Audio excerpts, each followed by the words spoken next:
বাংলা তথা মুর্শিদাবাদের ইতিহাসের এক বিখ্যাত চরিত্র ঘসেটি বেগম।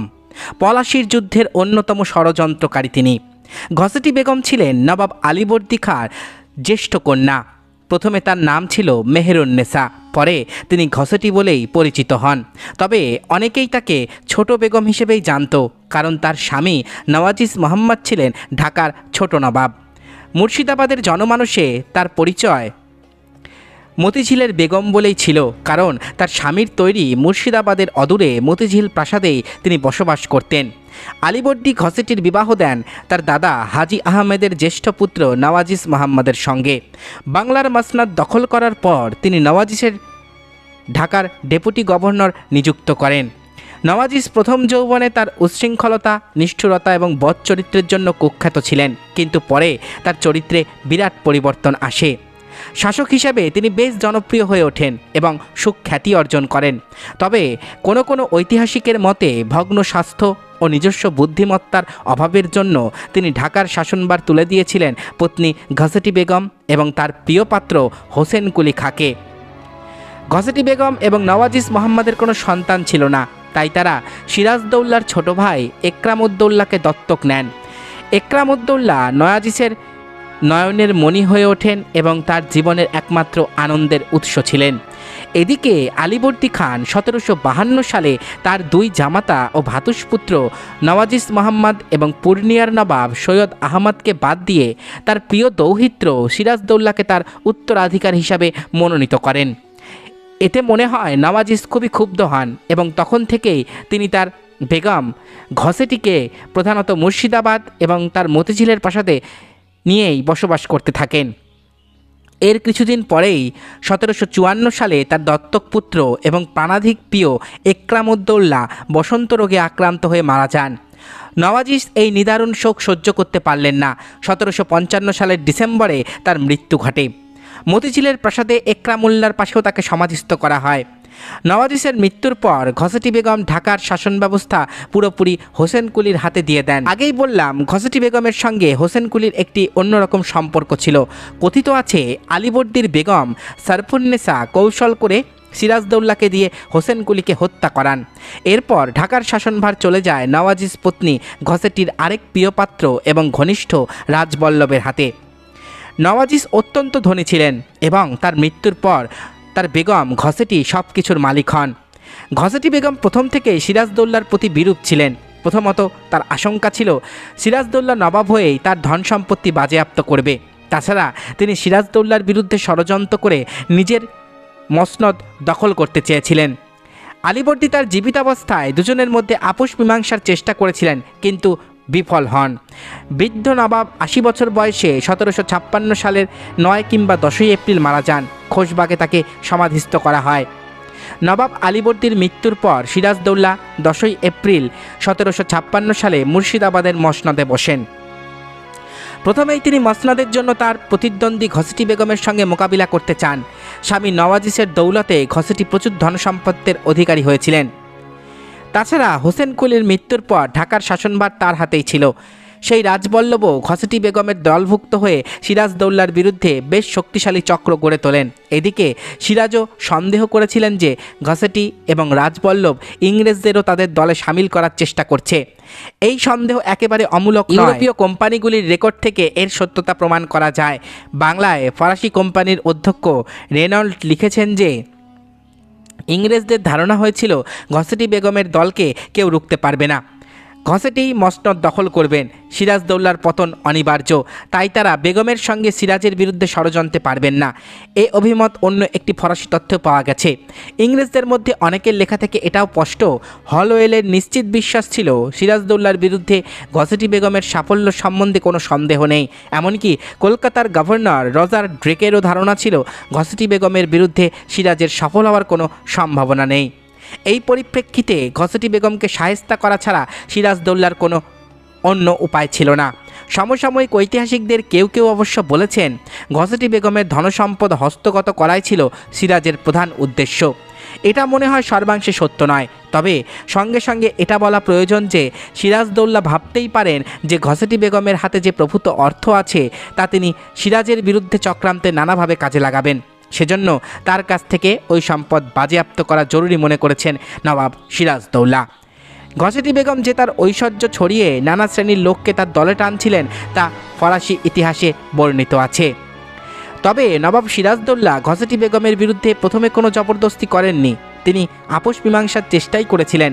এই জন্য তিনি আলীবর্দীর বেগম সারফুন্নেসা এবং বণিক রাজ জগৎ শেঠকে ঘসেটি বেগমের কাছে পাঠান, যাতে বেগম মতিঝিলের প্রাসাদ ছেড়ে চলে যায়। ঘসেটি বেগমের সঙ্গে সমঝোতা করতে সিরাজ যে এই কূটনৈতিক চালের আশ্রয় নিয়েছিলেন, তারিখ-ই-বাংলা নামে মহাবত জঙ্গির লেখক ইউসুফ আলীও তার তারিফ না করে পারেননি। উক্ত লেখক এই মর্মে বলেছেন, বহু লোক যারা আগে ঘসেটি বেগমকে সমর্থন করত, তারা সিরাজের আপোষমূলক নীতি ও আলাপ আলোচনার মাধ্যমে বিরোধ মেটাবার প্রচেষ্টায় সন্তুষ্ট হয়ে ঘসেটি বেগমের দল ছেড়ে সিরাজের দলে যোগ দিয়েছে। এদিকে হোসেন কুলির মৃত্যুর পর ঘসেটি বেগমের আরেক প্রণয়ী মির্জা নজর আলী মতিঝিলের রক্ষণের দায়িত্বে ছিলেন। কোনো ফরাসি ঐতিহাসিকের মতে সিরাজদৌল্লা মতিঝিল আক্রমণ করেন, নজর আলী পালিয়ে যান এবং সিরাজ বা ঘসেটি বেগমকে বন্দি করে সমস্ত ধন সম্পদ তার মনসুরগঞ্জের প্রাসাদে নিয়ে আসেন। মুজাফফরনামার লেখক করম আলীর তথ্য অনুযায়ী এই সম্পদের মধ্যে ছিল হিরে জহরত ছাড়া নগদ 4 কোটি টাকা, 40 লক্ষ মোহর এবং 1 কোটি টাকা মূল্যের সোনা রূপোর বাসনপত্র। এটা অত্যুক্তি বলেই মনে হয়, তবে ধন সম্পদ কিছু তো ছিলই। ঘসেটি বেগমের জীবনের করুণ পরিণতির মধ্য দিয়েই তার জীবন শেষ হয়। পলাশির যুদ্ধের পরে মির্জাফরের পুত্র মিরনের নির্দেশে আলীবর্দীর বেগম সারফুন্নেসা, তার 2 কন্যা ঘসেটি এবং আমিনা, সিরাজপত্নী লুৎফুন্নেসা এবং তার শিশু কন্যা উম্মত জোহরাকে বন্দি করে কিছুদিনের জন্য ঢাকায় নির্বাসিত করা হয় 1758 সালের আগস্ট মাসে। মিরন এদের সবাইকে মসনদের দাবিদার ভেবে তার শত্রু মনে করতেন। তিনি ঢাকার ডেপুটি গভর্নর জসরত খানকে এদের সবাইকে মেরে ফেলতে নির্দেশ পাঠান। ঢাকার জিঞ্জিরা প্রাসাদে নির্বাসিত করা হয়েছিল ঘসেটি বেগমকে। ঘসেটি বেগম একজন বিশ্বাসঘাতক হিসেবে সিরাজদৌল্লার হাতে যেমন ধরা পড়েছিলেন, তারই অনুগত মীর নজর আলীর বিশ্বাসঘাতকতার মাধ্যমে তেমনি তার মৃত্যুও হয়েছিল আরেকজনের বিশ্বাসঘাতকতার ফলেই। বিশ্বাসঘাতক মির্জাফরের ছেলে মিরন চাইছিলেন নবাব আলীবর্দীর সর্বশেষ জীবিত 2 তনয়া ঘসেটি বেগম এবং আমেনা বেগমকে দুনিয়া থেকে চিরতরে সরিয়ে দিতে। এজন্য তিনি 2 জন লোক পাঠিয়েছিলেন জেসারত খাঁর উদ্দেশ্যে, যাতে তিনি এই বিষয়ে ব্যবস্থা নেন। কিন্তু জেসারত নবাব আলীবর্দীর প্রতি ছিল চিরকৃতজ্ঞ। ভাগ্য পরিবর্তনের আশায় ভারতবর্ষে আসলেও তেমন সুবিধা করতে না পেরে ভগ্ন মনোরথে রাস্তার পাশেই মাথা গোঁজার ঠাঁই করে নেন তিনি। সেই সময় আলীবর্দী তার প্রতি দয়াপরবশ হয়ে তাকে সাহায্য করেন। তাই আলীবর্দীর তনয়াদের প্রতি নির্মম হতে পারেননি জেসারত। এতে করে মিরন বুঝে যায় জেসারত খাঁ তার কিংবা তার বাবার মতন নেমোখারামি করা মানুষ না। তাই তিনি নতুন করে দায়িত্ব দিলেন তার বিশ্বস্ত অনুচর আসফ খাঁকে। কাজটি হলো ঘসেটি বেগম এবং আমিনা বেগমের বিশ্বাসভাজন হয়ে তাদেরকে হত্যা করা। অল্প সময়ের মাঝে 2 বোনের আস্থার পাত্র হয়ে গেলেন আসফ খাঁ। বিশেষ করে ঘসেটি বেগমকে তিনি বোঝাতে সমর্থ হলেন যে আসলে তাকে নিতেই ঢাকায় এসেছেন তিনি, কারণ সিরাজদৌল্লাকে সিংহাসনচ্যুত করতে তার অবদানের কথা ভুলে যাননি মির্জাফর। তাই তাকে মুর্শিদাবাদে এনে সম্মানিত করতে চান। জাঁকজমকে পরিপূর্ণ মতিঝিল প্রাসাদ আবারও তাকে ফিরিয়ে দেওয়া হবে। ফলে মুর্শিদাবাদে ফিরে যেতে ঘসেটি বেগমের আর তর সইছিল না। ওদিকে আমেনা বেগমের রাজি হওয়ার কারণ ছিল ভিন্ন। তাকে বলা হয় তিনি মুর্শিদাবাদের খোশবাগে পুত্র সিরাজদৌল্লার কবরের দেখভালের অনুমতি পেয়েছেন, সেখানে তাকে ফিরিয়ে দেওয়া হবে। অবশেষে সময় সুযোগ মতো একদিন 2 বোনকে রাতে এক বজরায় 2টো আলাদা ঘরে বসিয়ে দেওয়া হয়। তাদের কেউই একে অপরের উপস্থিতি সম্পর্কে জানতেন না। পাশে ছিল আরেকটি বজরা। গভীর রাতে 2 বোনের বজরা ছেড়ে মাঝিরা চলে গেল অন্য বজরায়। কেন? 2 বোন যে বজরায় করে যাচ্ছিল তা বানানো হয়েছিল বিশেষ কৌশল অবলম্বন করে। এর নিচের দিকে কয়েকটি বড় ছিদ্র, সেগুলো খিল দিয়ে বন্ধ করে রাখা। মাঝিরা অন্য নৌকায় যাওয়া মাত্রই আসফ খিলগুলো খুলে ফেলেন। নৌকায় দ্রুত জল ঢুকে যায়। 2 বোন তখন বুঝতে পারেন যে তাদের সাথে প্রতারণা হয়েছে। আমিনা বেগম প্রাণ ভিক্ষা চাননি, তিনি কেবল সৃষ্টিকর্তার কাছে মিরনের বিশ্বাসঘাতকতার শাস্তি চেয়ে দোয়া করেছিলেন। বলেছিলেন, হে আল্লাহ, তুমি মিরনের অপরাধী মস্তকের ওপর বিনা মেঘে বজ্রপাত নিক্ষেপ করে বিশ্বাসঘাতকতার পুরস্কার দিও। ওদিকে ঘসেটি বেগম অনেক অনুনয় বিনয় করেন। অতীত স্মরণ করিয়ে দিয়ে বোঝাতে চেয়েছিলেন যে তিনিও মির্জাফরের এবং মিরনের পক্ষেরই লোক ছিলেন। বলেছিলেন, মির্জাফর সিরাজের বিরুদ্ধে ষড়যন্ত্র করায় এবং সিরাজ তা জানতে পেরে পদচ্যুত করেছিল তাকে। ওই সময়ে আমি মির্জাফরকে টাকা দিয়ে সাহায্য করি। মির্জাফরের কোনো ক্ষতি তো আমি কোনোদিন করিনি। কিন্তু এই সমস্ত আবেগপূর্ণ কান্নামাখা কথায় চিড়ে ভেজেনি।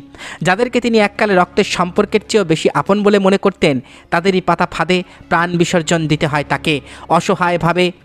দ্বিতীয়বারের মতন বিশ্বাসঘাতকতার শিকার হয়ে বুড়িগঙ্গার জলে ডুবে প্রাণ বিসর্জন দেন ঘসেটি বেগম এবং সেই সঙ্গে তার দিদি আমিনা বেগম। এইভাবেই নিষ্ঠুর পরিণতি হয় বিশ্বাসঘাতক ঘসেটি বেগমের। এতক্ষণ আপনারা শুনলেন বাংলা তথা মুর্শিদাবাদের ইতিহাসের অন্যতম এক জনপ্রিয় চরিত্র ঘসেটি বেগমের বর্ণময় জীবন কাহিনী।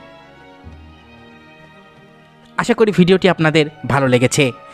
আমার চ্যানেলের ভিডিওগুলো যদি আপনাদের ভালো লেগে থাকে তাহলে অবশ্যই চ্যানেলটি সাবস্ক্রাইব করুন, পাশে থাকা বেল আইকনটি ক্লিক করে দিন যাতে পরবর্তী ভিডিও নোটিফিকেশান খুব তাড়াতাড়ি আপনাদের কাছে পৌঁছে যায়। আজকের মতো এখানেই শেষ করছি। ভালো থাকবেন সবাই। নমস্কার।